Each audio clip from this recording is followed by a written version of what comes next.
News ಫಸ್ಟ್ಗೆ ಸ್ವಾಗತ. ನಾನು ಉಷಾ. ಕರ್ನಾಟಕ ಸರ್ಕಾರದ ಗ್ರಾಮೀಣಾಭಿವೃದ್ಧಿ ಇಲಾಖೆಯಲ್ಲಿ ಉದ್ಯೋಗ ಹುಡುಕ್ತಾ ಇರೋ ಯುವಕರಿಗೆ ಒಂದು ಬಿಗ್ ನ್ಯೂಸ್ ಬಂದಿದೆ. ಗ್ರಾಮೀಣ ಮಹಿಳೆಯರ ಎಂಪವರ್ಮೆಂಟ್ ಮತ್ತು ಜೀವನೋಪಾಯಕ್ಕಾಗಿ ಕೆಲಸ ಮಾಡ್ತಾ ಇರುವ ಸಂಜೀವಿನಿ ವತಿಯಿಂದ ವಿವಿಧ ಇಲಾಖೆಗಳಲ್ಲಿ ಹುದ್ದೆ ಭರ್ತಿಗೆ ನೋಟಿಫಿಕೇಶನ್ ಹೊರಡಿಸಲಾಗಿದೆ. ಈ ನೇಮಕಾತಿಯ ಅತಿ ದೊಡ್ಡ ಹೈಲೈಟ್ ಅಂದ್ರೆ ಹೆಚ್ಚಿನ ಹುದ್ದೆಗಳಿಗೆ ಯಾವುದೇ ರಿಟರ್ನ್ ಟೆಸ್ಟ್ ಇರೋದಿಲ್ಲ. ಬದಲಾಗಿ ಮೆರಿಟ್ ಆಧಾರದ ಮೇಲೆ ನೇರ ಆಯ್ಕೆ ನಡೆಯಲಿದೆ. ಇನ್ನು ಒಟ್ಟು 23 ಹುದ್ದೆಗಳು ಲಭ್ಯವಿದ್ದು ಇದರಲ್ಲಿ 13 ಕ್ಲಸ್ಟರ್ ಸೂಪರ್ವೈಸರ್ ಪೋಸ್ಟ್ಗಳು, 5 ಆಫೀಸ್ ಅಸಿಸ್ಟೆಂಟ್ ಹುದ್ದೆಗಳು, 3 ಬ್ಲಾಕ್ ಮ್ಯಾನೇಜರ್ ಮತ್ತು 2 ಡಿಸ್ಟ್ರಿಕ್ಟ್ ಮ್ಯಾನೇಜರ್ ಹುದ್ದೆಗಳನ್ನು ಭರ್ತಿ ಮಾಡಲಾಗ್ತಾ ಇದೆ.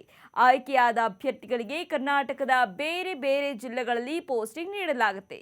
ಈ ಹುದ್ದೆಗಳಿಗೆ ಅರ್ಜಿ ಸಲ್ಲಿಸುವ ಅಭ್ಯರ್ಥಿಗಳು ನಿಗದಿತ ಕ್ವಾಲಿಫಿಕೇಶನ್ ಹೊಂದಿರಬೇಕು. ಕ್ಲಸ್ಟರ್ ಸೂಪರ್ವೈಸರ್ ಹುದ್ದೆಗೆ ಯಾವುದಾದ್ರೂ ಡಿಗ್ರಿ ಮುಗಿದಿದ್ರೆ ಸಾಕು. ಒಂದು ವೇಳೆ ಗ್ರಾಮೀಣ ಅಭಿವೃದ್ಧಿ ಯೋಜನೆಗಳಲ್ಲಿ ಅನುಭವ ಇದ್ರೆ ಮೊದಲ ಆದ್ಯತೆ ಸಿಗಲಿದೆ. ಇನ್ನು ಆಫೀಸ್ ಅಸಿಸ್ಟೆಂಟ್ ಹುದ್ದೆಗೆ ಪದವಿಯ ಜೊತೆಗೆ ಕಂಪ್ಯೂಟರ್ ನಿರ್ವಹಣೆ ಮತ್ತು ಟೈಪಿಂಗ್ ಸ್ಕಿಲ್ಸ್ ಕಡ್ಡಾಯವಾಗಿ ಇರಬೇಕು. ಮ್ಯಾನೇಜರ್ ಹುದ್ದೆಗಳಿಗೆ ಅರ್ಜಿ ಸಲ್ಲಿಸುವವರು ಪೋಸ್ಟ್ ಗ್ರಾಜ್ಯುಯೇಷನ್ ಅಥವಾ MBA ಮಾಡಿರಲೇಬೇಕು.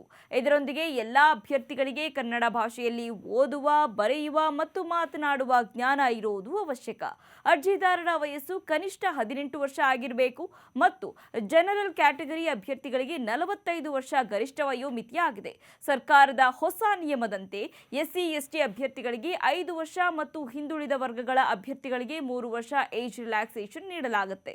ಕೆಲಸದ ಜವಾಬ್ದಾರಿಗಳ ಬಗ್ಗೆ ನೋಡೋದಾದ್ರೆ ಕ್ಲಸ್ಟರ್ ಸೂಪರ್ವೈಸರ್ಗಳು ಗ್ರಾಮೀಣ ಮಟ್ಟದಲ್ಲಿ ಸ್ವಸಹಾಯ ಗುಂಪುಗಳ ಚಟುವಟಿಕೆಯನ್ನು ಮೇಲ್ವಿಚಾರಣೆ ಮಾಡಬೇಕು.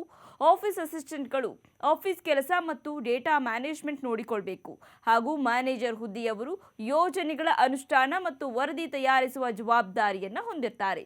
ಸಂಬಳದ ವಿಷಯಕ್ಕೆ ಬಂದರೆ ಕ್ಲಸ್ಟರ್ ಸೂಪರ್ವೈಸರ್ಗಳಿಗೆ ತಿಂಗಳಿಗೆ 15 ರಿಂದ 25 ಸಾವಿರ ರೂಪಾಯಿ, ಆಫೀಸ್ ಅಸಿಸ್ಟೆಂಟ್ಗಳಿಗೆ 12 ರಿಂದ 18 ಸಾವಿರ ರೂಪಾಯಿ ಮತ್ತು ಮ್ಯಾನೇಜರ್ ಹುದ್ದೆಗಳಿಗೆ 30 ರಿಂದ 50 ಸಾವಿರ ರೂಪಾಯಿ ಸಂಬಳ ಹಾಗೂ ಇತರೆ ಭತ್ಯೆಗಳು ದೊರೆಯಲಿದೆ. ಆಸಕ್ತ ಅಭ್ಯರ್ಥಿಗಳು ಈ ಸುವರ್ಣಾವಕಾಶವನ್ನು ಬಳಸಿಕೊಳ್ಳಬಹುದು. ಮತ್ತಷ್ಟು ಇಂಟ್ರೆಸ್ಟಿಂಗ್ ಕಂಟೆಂಟ್ಗಾಗಿ ನ್ಯೂಸ್ ಫಸ್ಟ್ ಎಜುಕೇಶನ್ ಸಬ್ಸ್ಕ್ರೈಬ್ ಮಾಡಿ.